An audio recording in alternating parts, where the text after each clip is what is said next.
Si tu ne connais pas ce vlog, je t'invite avec moi, j'ouvre une fenêtre dans ma vie pour t'accueillir et te recevoir et te montrer tout le processus de désaliénation sur lequel je suis actuellement. Alors ça prend du temps, c'est pour ça qu'on a fait un format vlog, mais l'idée c'est de pouvoir justement montrer que petit à petit, on peut commencer à retrouver notre moi intérieur et justement retirer toutes les chaînes qui nous empêchent d'être pleinement conscients de notre réalité. Je t'emmène avec moi, là c'est le dernier épisode du vlog qui se passe au Ghana. Ça a été un épisode très puissant parce que c'est le moment où je rencontre nos mamans qui sont à Takoradi. Bref, je ne dis pas plus, bon visionnage.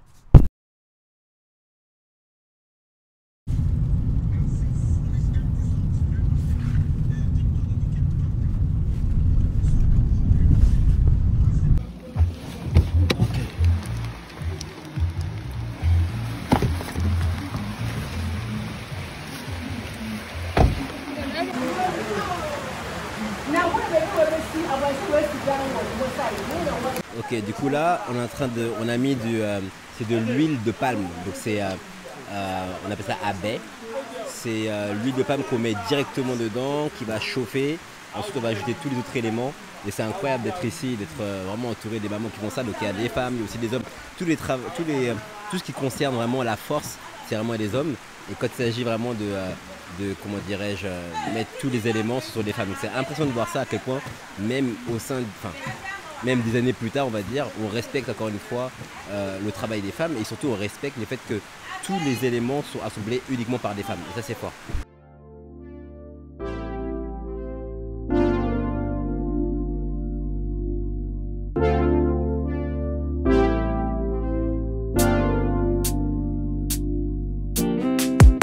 Strawberry on my lips and sugar fingertips.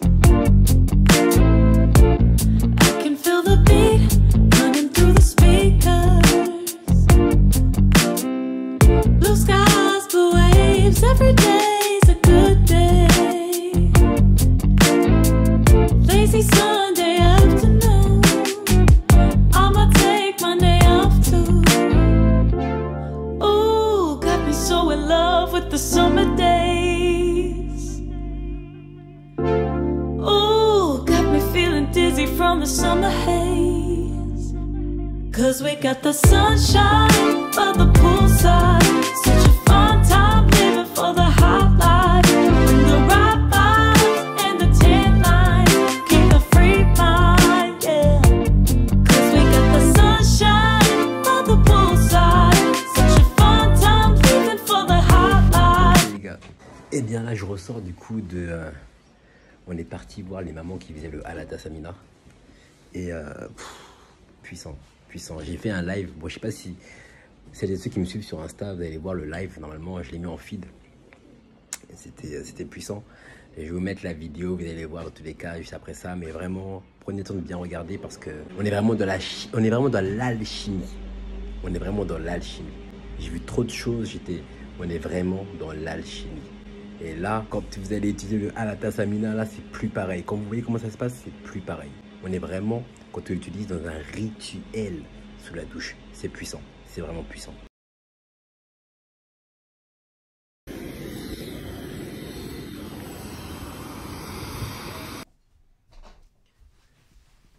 Ah, on est de retour. Voilà, là, je suis de retour dans ce Airbnb qui est à Ossou. Je vais changer parce qu'il n'y avait plus de date disponible pour demain, etc. Donc là, je vais partir à Laboni. C'est toujours à Accra, mais voilà, c'est dans un autre quartier tout aussi cool. Bon, là, je me suis rendu compte que mon budget commence à être explosé. Pour moi, c'est la première fois que j'expérimente ça, où finalement, tu arrives, tu retires, je sais pas moi, 500 Ghana Cedi, ça fait équivalent de quoi, 70 euros. Et en fait, tu dis, bah, c'est rien. Donc en fait, tu as tendance très rapidement à donner, à tipser tout le monde, à faire plein de trucs comme ça. Et en fait, je me rends compte que bah là, c'est en train de diminuer de fou. Il va falloir que je commence à faire un peu attention, sachant que j'ai dû payer DHL. Donc là, comme c'était pas une grosse commande, j'ai payé que 2700 Ghana Cedi, hein, DHL, donc ce qui fait à peu près 350 euros à peu près. C'est pas une énorme commande, du coup ça m'a permis en fait de pouvoir gérer ça. J'ai voulu quand même apporter les produits directement dans ma valise, donc on va voir comment ça va se passer, s'il y a moyen ou pas. Parce que c'est vrai qu'avec les douanes, comme je suis pas encore enregistré, je suis encore en auto-entrepreneur et pas en SAS ou en SARL, du coup il y a certaines choses qui me sont un peu limités, il me semble. Donc voilà, j'ai pas trop fait mes recherches. Donc c'est pour ça qu'il faut que la prochaine fois que je viendrai, je vais bien checker ça. Je vais je vais changer de statut. Et là, on va pouvoir vraiment faire les choses bien. Parce que là, c'est vrai que je paye beaucoup de DHL. Enfin, des fois, voilà, ça m'arrive de me dire autant payer 2-3 billets d'avion et de venir avec des amis, faire le week-end et récupérer les produits parce que ça revient au même. Alors, il faut que je vous parle d'un truc. J'ai découvert des graines de macadamia. Je vais vous montrer à quoi ça ressemble. Donc, j'ai découvert des noix de macadamia. Des graines, j'ai dit. Des noix de macadamia. Et franchement, c'est un peu ma découverte. C'est-à-dire que je crois que c'est la première fois que j'ai vraiment mangé des vraies noix de macadamia. Donc, c'est servi avec ceci. Hop, on ouvre. Et on a la noix. Ça se présente comme ceci. Comme une noix de macadamia. Archi bon. Mais c'est vraiment, genre, littéralement, hier, je me suis goinfré en fait. Je vais en ramener. Je vais en faire goûter. Et j'ai bien envie en fait de pousser, parce que c'est un frère qui fait ça, j'ai envie de le pousser là-dedans parce que c'est archi bon et ça n'a rien à voir avec ce qu'on a l'habitude de manger là en termes de macadamia. Et j'ai aussi des pistaches, mais genre carrément j'ai redécouvert le goût de la pistache. Ce qu'on mange là en hexagone, c'est n'importe quoi. N'importe quoi. Donc ça sent trop bon, c'est trop bon. Donc là je découvre des nouveaux produits comme ça, là, donc je suis en train de voir. Donc ça n'a rien à voir avec ce qu'on a l'habitude de faire avec Ancestralia bien sûr. Mais comme je vous l'avais expliqué depuis le début, Ancestralia c'est pas une marque de cosmétiques.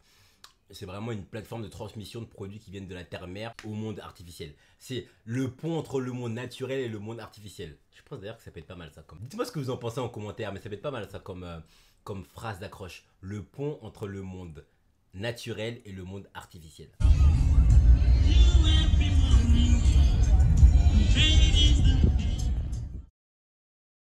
Je suis arrivé, donc là je suis à Accra depuis 2 jours du coup, mais depuis hier j'ai changé de Airbnb. Donc là je suis dans un autre Airbnb, je vais vous montrer un peu à quoi ça ressemble. Ok, c'est parti. Donc voilà, là on est à l'entrée. Donc ce qui est cool, c'est qu'il y a la Wi-Fi. Bon, j'ai commandé mon repas parce que là j'ai pas eu le temps de bien cuisiner. Donc là c'est le salon, comme vous le voyez, partie salon. Donc c'est cool parce que c'est beaucoup plus grand que l'autre. J'ai une télé, mais bon que je regarde pratiquement jamais. Là il y a donc la cuisine qui est déjà là, tac tac nickel. Ça c'est une machine à laver. Je sais même pas comment ça fonctionne, il va falloir que je regarde parce que je sais pas comment ça fonctionne. J'ai déjà commencé à mettre mon linge, mais du coup je sais pas où est-ce que je peux mettre le savon et tout. Donc faut que vraiment je check. Je sais pas trop. Donc il y a un peu de tout, donc c'est cool. Je vais pouvoir cuisiner. Je vais vous montrer un peu ma chambre. Donc voilà, bon là c'est un peu le bordel, hein. Je viens d'arriver, etc. Donc c'est un peu le bordel. Il va falloir que je range tout ça proprement. Paf, là c'est la douche, la salle de bain. Bref, c'est vraiment cool. Je suis content d'avoir un peu d'espace. C'est vrai que j'ai l'impression que ça. Finalement, maintenant que j'ai de l'espace, j'ai l'impression que j'en avais pas assez de l'autre côté. Donc c'est marrant de voir ça. Et donc là c'est l'heure de manger. Et puis on va discuter un peu.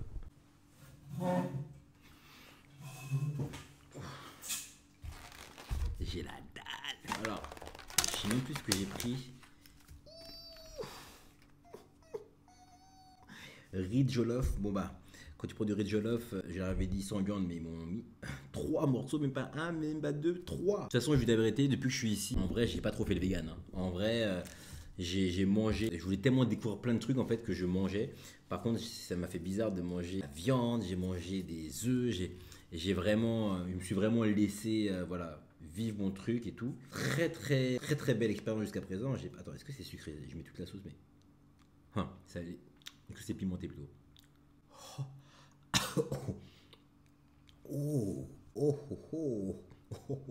Mais sauce piquante là, je voulais tout mettre, je me suis dit, on va aller doucement. C'est du couscous, ouais, c'est ça.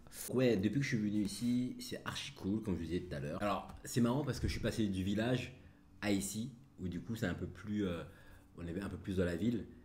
Et en fait, avec beaucoup de recul, autant je pense que j'avais vraiment cette conception où je voulais vraiment rentrer et vivre au village et tout. Et autant je me rends compte que j'ai besoin d'un entre-deux. En fait, je parlais de ça avec ma mère au téléphone.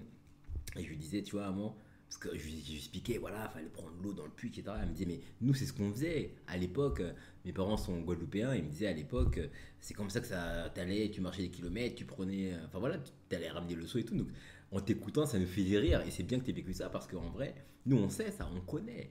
Et j'étais en mode genre, tu vois, moi qui avais cette pensée en mode, ils ont pas compris et tout, mais en fait c'est moi qui n'avais pas compris que en réalité, moi j'étais dans cette façon de penser où je sors de mon cocon de la ville où on m'a appris à vivre de façon individuelle et en fait j'arrive dans un village où tout est en communauté et moi-même je me suis rendu compte de ne pas connaître les codes et de ne pas savoir comment vivre en communauté. C'est-à-dire que le matin tu te réveilles, chacun a quelque chose. Moi c'est un truc qui m'a rendu fou, c'est-à-dire que tous les matins quand je me réveillais, 4 heures du mat, les enfants avaient chacun une tâche à faire et c'est ok. Chacun faisait un truc, ils allaient chercher l'eau, ils allaient donner à manger aux bêtes, ils allaient faire... Et moi je me réveillais comme ça. Et tout le monde vivait autour de moi et moi je savais pas parce qu'en fait je sais pas. Donc après j'ai pris le pli, donc j'allais moi-même chercher l'eau, etc. J'allais aider, donc tu rentres dans un truc. Et en fait c'est ce qui permet de faire vivre le foyer. Et là j'ai senti ce que c'était que faire vivre un foyer. Et c'est vraiment puissant, mais quand j'idéalisais ça un peu de moi en France en me disant je vais vivre au village, en fait je suis même pas prêt, je sais même pas vivre en communauté, il y a des étapes en fait. Et c'est là en fait que j'ai réalisé ça. J'avais déjà eu une conversation comme ça avec une sœur qui s'appelle Aleki, on avait discuté de ça et là je l'ai vraiment expérimenté, c'est puissant.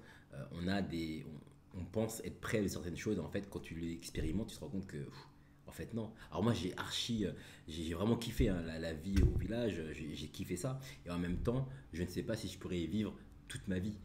Aujourd'hui, de façon très honnête, je pense que je suis prêt à pouvoir y vivre, voilà, faire 6 mois, et encore, je ne sais même pas si je serais prêt. C'est vrai que j'ai été habitué à un certain nombre de choses où quand je me retrouve, où il n'y a pas d'électricité, où il n'y a pas l'eau courante, c'est des trucs bêtes, mais tu n'as pas l'habitude.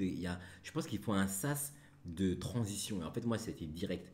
Donc, pour quelques nuits comme j'ai fait, c'est ok, mais pour y vivre, je ne pense pas que je sois prêt. Et ça, je me mets face à ma propre réalité et j'essaie d'être le plus vulnérable face à ça. Et clairement, je suis pas prêt. Il y a même pas de, je suis pas prêt. Donc là, je suis rentré ici, je suis à Accra, c'est encore autre chose. Et finalement, je trouve que c'est un peu un sas de transition en fait. C'est-à-dire que je me vois beaucoup plus vivre, comment dirais-je, peut-être pas dans les beaux quartiers d'Accra, mais plus en banlieue, on va dire, où du coup tu retrouves vraiment cette vie en communauté.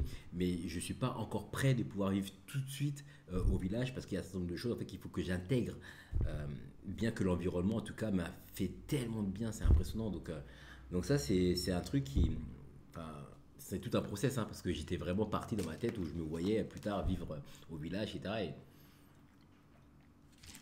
je dis pas que ça a changé, mais maintenant je suis un peu plus conscient d'une réalité et que ça peut prendre du temps en fait de pouvoir faire la transition. Donc beaucoup d'humilité pour ça. Bon, j'arrête de parler, ça sent tellement bon, je vais manger ça fort et puis on se voit après.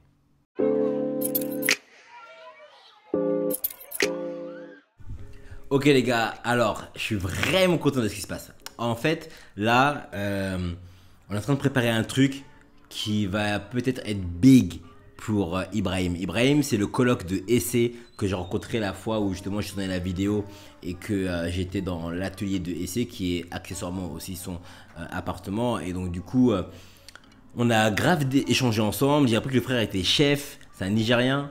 Donc je lui avais dit bah écoute c'est quoi, ça me ferait kiffer que tu m'apprennes un plat à cuisiner et tout. Il m'a dit bah vas-y grave. Donc on s'est grave entendu là-dessus. Puis au fil de la conversation il m'explique qu'il a travaillé 8 mois pour un restaurant qu'il ne l'a jamais payé. Oui, c'est un peu compliqué pour lui. Donc moi quand il m'a dit ça je me suis dit bon ok, si je peux l'aider d'une façon ou d'une autre je le ferai, mais je voyais pas comment.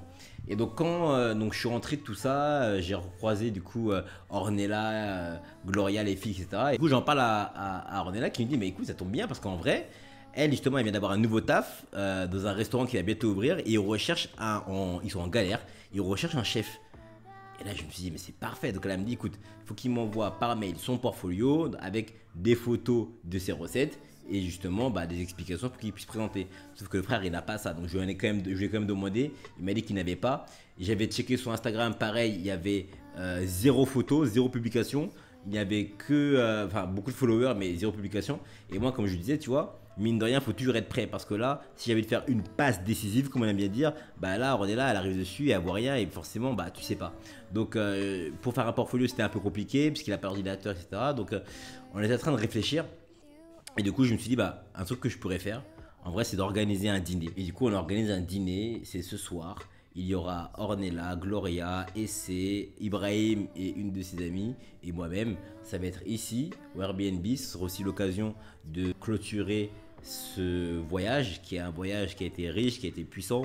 J'ai fait des très belles rencontres avec Gloria, avec Ornella, puis Ambre et puis d'autres de ses amis. J'ai également pu expérimenter énormément de choses. Donc, ouais, le fait de faire un dîner comme ça pourrait être cool. Et en même temps, il va m'apprendre aussi quelques recettes. Donc, c'est 2, 3, 4, 5 en un, on va dire.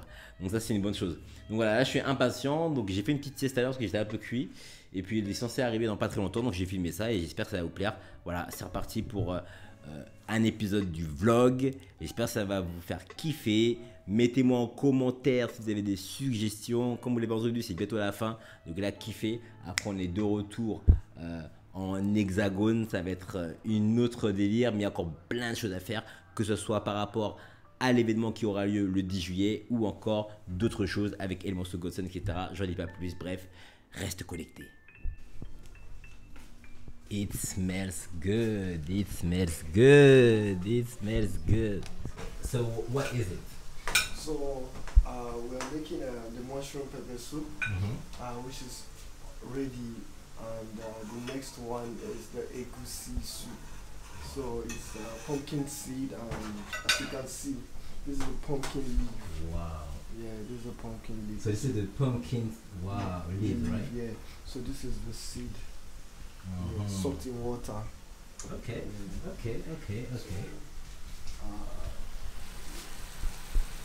The process is So this is the stew, right? Yeah. it's going to start like a stew, Yeah. and then you put the vegetables. Alors le frère est vraiment motivé parce qu'il m'a confié qu'il était malade et c'était le début de la malaria. Du coup, il commençait à avoir des bouffées de chaleur, il n'était pas bien. Je lui ai proposé de dormir un peu. Il s'est reposé légèrement, puis ensuite il a repris pour finalement terminer le dîner. Il voulait absolument en fait faire goûter son plat à tout le monde et ça a été incroyable. Je vous laisse regarder la suite, mais franchement, gros big up à toi, Ibrahim. Pepper soup and rice. Yes, so mushroom pepper soup and rice, that's like one of Nigeria's prominent soup. Pepper soup. So I like using the mushroom for it instead. And there are a lot of like traditional herbs that are inside. So mostly sometimes when people are a little bit sick or not feeling too well, so they recommend, they don't say go take drugs like the grandparents. They say, oh, I have to make pepper soup for you. It's just like a medicine you get. So I introduced the garlic. Mostly when you eat, the pepper soup is very light. So when you pour it on the rice, like the sauce still remains on the plate.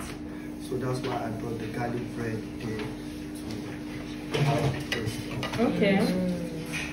Nice. Wow.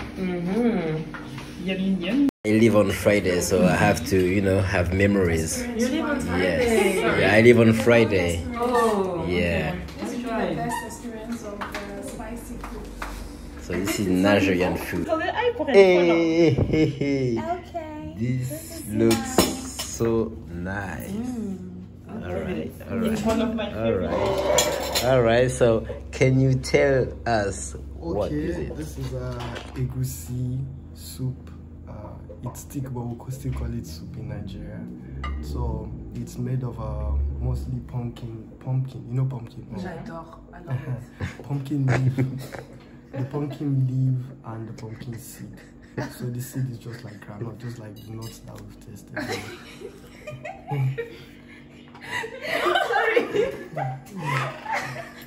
Sorry. I'm so sorry. It's my fault.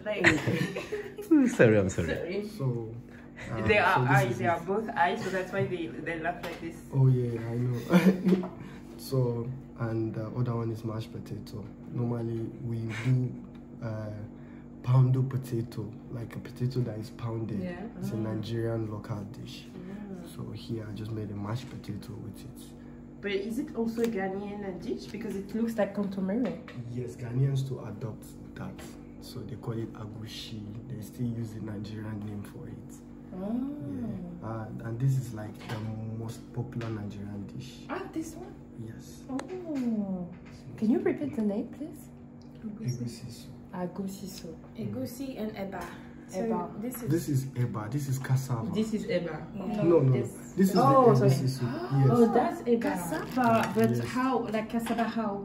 Yeah, the cassava It's the cassava flakes. They grind it into flakes, not like powdery form, but like flakes. So mostly we use it for dessert, and we still use it for normal. So this one is sweet or is it like neutral? It's kind of sour. It's like cassava, so they put it in water to ferment for a while before they take it out. Yeah. Oh, So- because okay, sorry, I cut you. I kept on cutting you today. no, So sorry. it's nice. It's nice. So this is it. I hope you guys enjoy our. Thank you, thank you. C'était vraiment un dîner excellent. J'étais vraiment content de recevoir tout le monde, d'avoir la chance de goûter le plat d'Ibrahim. Ornella a super kiffé, on a tous aimé. Et visiblement, il y a peut-être moyen qu'il se passe quelque chose et que Ornella puisse travailler, ou en tout cas puisse pousser la candidature d'Ibrahim. C'est ce que je lui souhaite parce qu'il est vraiment talentueux et au-delà de ça, il a vraiment envie. Et je pense que ça peut être un bon match, en tout cas par rapport au restaurant, par rapport au concept. Donc voilà, je lui souhaite tous les meilleurs vœux du monde.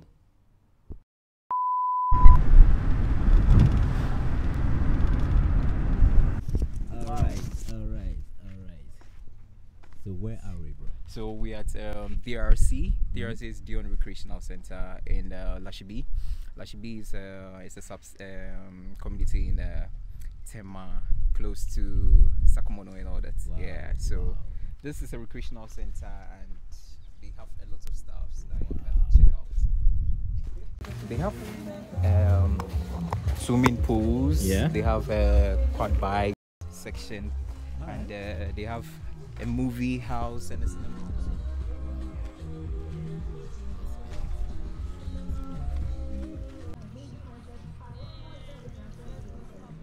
Wow. Yeah. You know, do you know how to ride the horse? No, I've not Me neither. ridden. Me neither. I don't I'm not comfortable on it. You're not comfortable? Yeah, no. You see, they are very huge. Yeah, that's it. That's it. I don't wanna. So I sometimes get even scared. Yeah, me too. So is it? Yeah, it's a horse, right? Yeah. I mean, because you have some big horse and you know, Mhm. like pony. Yes, this one looks more like a kid. Oh, Not really like the big one. okay. Yeah, because I already saw some biggest Huge one. ones, Yeah. When you go to the poolside, to the sea, Mm-hmm. yeah, as in Labadi. And you nobody see, oh, Yeah. no, I can't. see very big ones. I can't. So this is the cinema. It's Oh. actually for people that they want to have weddings and all that. Okay, so. Oh, I got you. Yeah, Wow. This is great. This is great. very, very open place. This is great. Avant de partir, je voulais vraiment passer du temps avec toutes les personnes que j'ai pu rencontrer. En l'occurrence, Atto, je ne sais pas si tu t'en rappelles, j'avais fait lors de mon 2e épisode, je crois, du vlog. On était parti au restaurant Zion Thai ensemble. Il m'avait déposé en moto. Et du coup, là, j'ai voulu passer un peu de temps avec lui. Donc, je suis allé directement là où il habite. C'est dans une zone qui est un peu plus excentrée de Ossou ou la Bonnie, là où je suis à Accra, mais ça reste toujours à Accra. Donc il a voulu me présenter un peu le lieu justement de là où il vit, les différentes activités. J'ai senti qu'il voulait vraiment m'accueillir et j'ai vraiment apprécié en tout cas ce moment d'échange avec lui. On a discuté de pas mal de choses, c'était vraiment puissant. Et puis ensuite, eh bien, il m'a invité à faire du karting. Je suis pas très bon.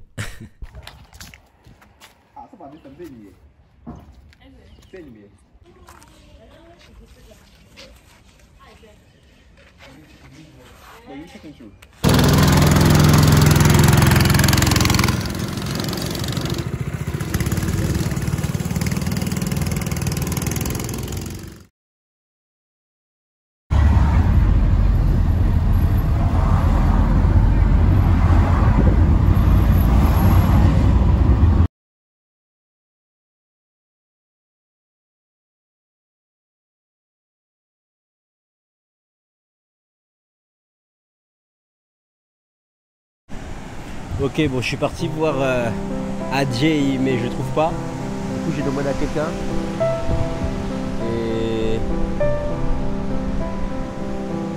Et apparemment, il est parti, il revient tout à l'heure. Donc, bon, je sais pas si j'aurai le temps de le voir. C'est dommage. C'est dommage. J'essaie de l'appeler, mais il répond pas. Donc, bon, bah, là, pour l'instant, je reste sur la plage et on va voir quoi.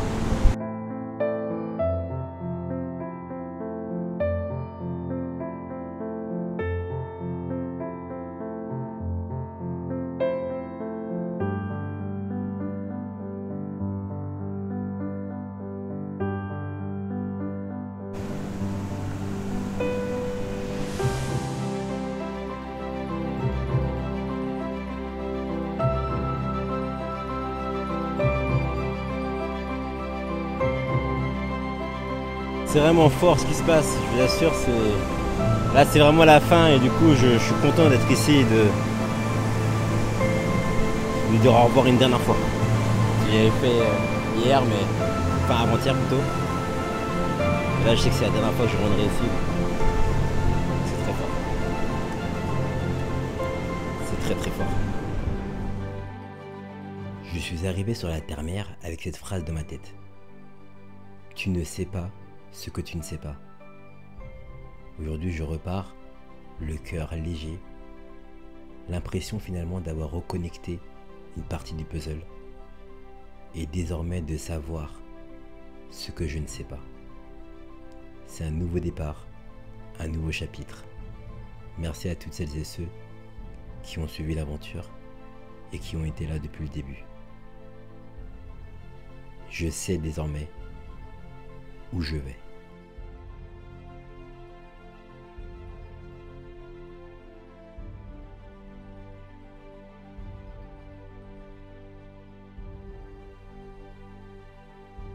On est de retour directement dans le bunker, mesdames et messieurs.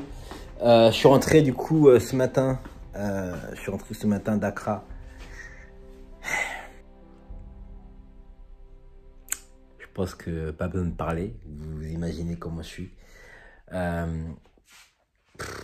Content quand même. Ça m'a manqué de ne pas voir ma famille. Donc content et en même temps gros passement au cœur parce que c'est puissant. C'était puissant. Mais bon, en tout cas, là, pas le temps de pleurnicher, j'ai envie de dire, puisque je suis en train de préparer les produits. Donc, mes parents avaient déjà fait une bonne partie des produits.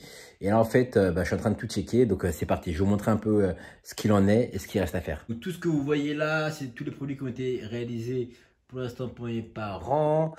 Moi, j'ai encore des produits qui sont ici, ici, bref, il y a du taf,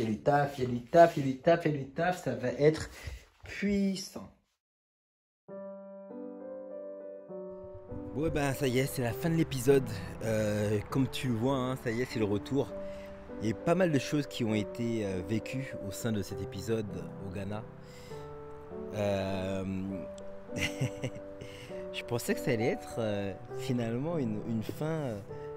au début triste, et en fait trop pas, parce que ça m'a permis aussi de réaliser pas mal de choses. Il y a une phrase qui revenait souvent, que Essay me disait, et que j'ai, pour une raison finalement que j'ignore, finalement peut-être pas, ça vibre beaucoup en moi. Elle me disait que son père lui disait, ne jamais commencer quelque chose que tu n'es pas sûr de terminer. Et c'est quelque chose qui est beaucoup revenu chez moi, où j'ai eu l'occasion de lancer plein de choses et tout. Et en fait, ce voyage m'apprend tellement de choses et je me rends compte que en fait, il y a tout un chemin derrière et que là, je vais aller jusqu'au bout. Et je pense qu'au bout de ce chemin-là, je vais redécouvrir une partie de moi encore plus forte.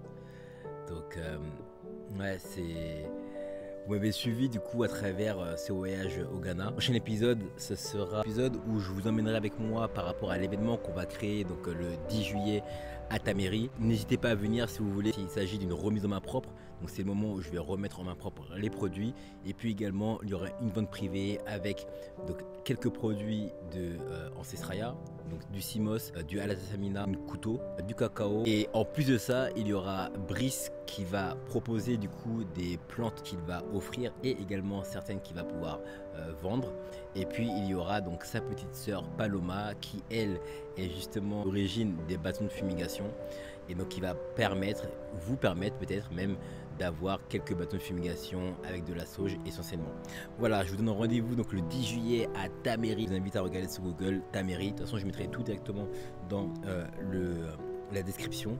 Et puis n'hésitez pas à me dire ce que vous avez pensé finalement de ces épisodes sur le Ghana. Je pense que ça a été des épisodes très denses, pas forcément toujours bien construits, mais en tout cas le plus authentique possible. Merci à toutes et à tous et puis j'allais vous dire rendez-vous pour le prochain épisode Ancestraya.